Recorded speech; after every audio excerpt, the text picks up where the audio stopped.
Saying no didn't ruin my life. What almost broke me was what came after.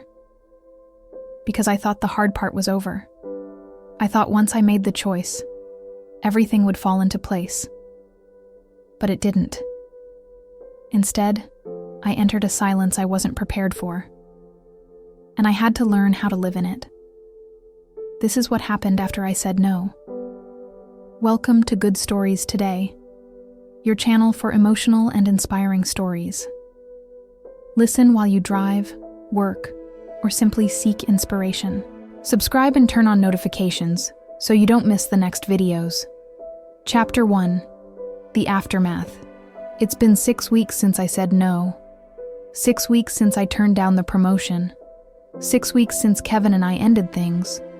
6 weeks since I stopped being the Joyce everyone expected. And the strangest thing has happened. Nothing. At first, I thought people were mad at me, that they were avoiding me out of anger or disappointment.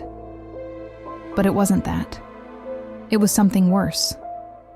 They'd just moved on. The invitations stopped coming.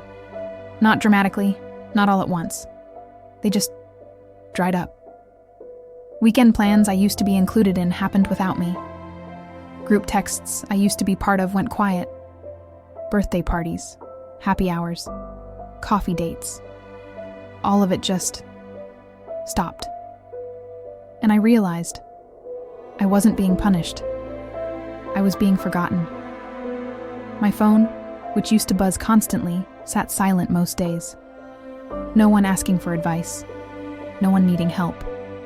No one checking in to see how I was doing. At first, I told myself it was temporary, that people were just giving me space. But weeks turned into a month, and the silence didn't break. One Saturday, I was sitting in my apartment. It was 2 p.m. I had nowhere to be, no one to see. And I thought, this is what I chose. Not freedom, invisibility. I wasn't being attacked. I was being forgotten. And somehow, that felt worse. Chapter 2: The Empty Space. The hardest part wasn't the loneliness. It was the stillness. For the first time in my adult life, I had nothing I had to do. No obligations pulling at me. No one waiting for me to show up.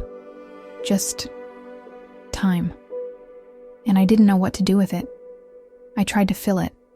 I signed up for a yoga class, went twice, stopped. I joined a book club, attended one meeting, felt out of place. I started going to the gym every morning. Not because I enjoyed it, but because it gave me somewhere to be. But none of it felt right. Because I wasn't doing it for me. I was doing it to avoid the silence. One evening, I was sitting on my couch. No TV, no music, just me and the quiet. And I thought, I don't know how to be alone. Not really. I'd always been surrounded by people, by noise, by needs. And in the absence of all that, I felt lost. I called Diane. Hey, you busy? Not really. What's up? I don't know. I feel like I'm disappearing. What do you mean? I thought saying no would make me feel free, but it just feels empty. Diane was quiet for a moment. Joyce, you spent your whole life being busy. Maybe this is what freedom actually feels like. And it's just uncomfortable. But I hate it. I know, but maybe that's the point. I thought freedom would feel louder, but it just felt quiet. And I didn't know how to sit with that. Chapter 3: The Discomfort. The weeks dragged on, and I started to notice something unsettling. I didn't know what I liked. One Saturday, I woke up with no plans, and I thought, what do I actually want to do today? And I had no answer. Did I want to go for a walk? Maybe. Did I want to read? I guess. Did I want to cook something? Sure. But none of it felt like want. It all felt like should. I realized I'd spent my entire life reacting to what people needed, to what was expected, to what would make others happy. I'd never asked myself what I wanted, and now that I had the space to ask, I didn't know. I started small. I went to a coffee shop one morning, sat by the window, no agenda, and I just watched people. It felt strange, like I was wasting time. But I stayed. I took a pottery class. Not because anyone asked me to, not because it would look good, but because I saw a flyer and thought, that sounds interesting. I was terrible at it. My bowls were lopsided. My vases collapsed. But for the first time in months, I felt something close to joy. One night I was journaling, and I wrote, "Who am I when no one needs me?" I stared at that question for a long time, because I didn't have an answer, and that terrified me. I'd spent my whole life being needed, and without that, I didn't know who I was. Chapter 4. The Real Loss. About 3 months in, I saw Kevin at the grocery store. He was with someone, a woman I didn't recognize. They were laughing, looked happy. He saw me, waved awkwardly. I waved back, and then I left. I sat in my car in the parking lot, and I cried, not because I wanted him back, but because of what it represented. He'd moved on, so easily, so quickly, and I was still here, still trying to figure out who I was without him. That night, I had a realization that hit me like a punch to the gut. I wasn't missed. I was replaced, not just by Kevin, but by everyone. The friends who stopped calling had found other people to confide in. The family members who pulled away had filled the space I left with other things. I wasn't irreplaceable. I was convenient. And when I stopped being convenient, I stopped being necessary. The real loss wasn't the people. It was realizing that most of those relationships were built on function, not connection. Chapter 5. The shift around month 4, something started to change. Not externally, internally. I stopped trying to fill the silence. I stopped trying to prove I was okay. I stopped waiting for people to come back. And I started asking different questions. Not, how do I get people to need me again? But, what do I actually want? Not, how do I fix this loneliness? But, what does this loneliness have to teach me? I started spending more time alone, intentionally. Not because I had to, but because I was learning to be with myself. I took long walks, cooked meals just for me, sat with my coffee in the morning without rushing, and slowly, so slowly, I started to feel something I hadn't felt in years. Peace, not happiness, not excitement, just peace. I realized the loneliness I'd been running from wasn't punishment. It was clarity. For the first time in my life, I could see which relationships were real, which parts of my life were mine, which version of Joyce actually mattered. I stopped trying to be necessary, and I started learning to just be. Chapter 6. What remains? Not everyone left. A few people stayed. Diane, my brother Thomas, Ruth from work. And our relationships changed. Diane and I started having different conversations.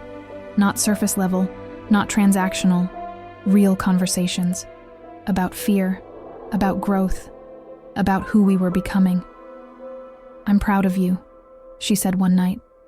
"For what?" "For not going back." Thomas called me every few weeks, just to check in, not because he needed something, but because he cared.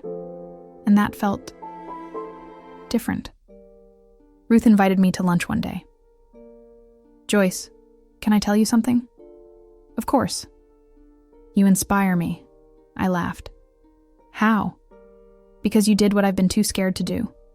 You chose yourself, and you're still standing." These weren't the relationships I'd had before. They were smaller, quieter, but they were real. Quality replaced quantity. And for the first time, I was okay with that. Chapter 7. The lesson. It's been 8 months now since I said no, and my life looks nothing like it did. I'm still working in healthcare. But I switched to a different role, one that feels more aligned with who I'm becoming. I'm still single, still figuring out what I want in a relationship. I'm still learning how to be alone without feeling lonely. Some days are hard. I still feel the pull to say yes when I mean no. I still catch myself seeking validation from people who don't really know me. But I'm getting better at catching it. I've learned something important. Saying no doesn't solve everything, but it reveals everything. It shows you who really loves you. It shows you what you've been hiding behind. It shows you who you are when the roles are gone. And the silence? It's not empty. It's full. Full of possibility. Full of truth. Full of space to become. The loss wasn't punishment. It was a filter. And what remains is what's real. Conclusion. I'm 42 now, and I'm still building. Not the life everyone expected, but the life that's actually mine. It's quieter, slower, smaller in some ways, but it's real. So if you're watching this and you've said no, and you're sitting in the aftermath wondering if you made a mistake, I want you to hear this. The silence isn't failure, it's clarity. The loneliness isn't punishment, it's revelation. And the people who left, they weren't yours to begin with. So ask yourself, what are you afraid would disappear if you stopped being convenient? Because whatever that is, it's probably not real anyway. And what's real will stay. This is Good Stories Today, your channel for stories about what remains when the roles are gone.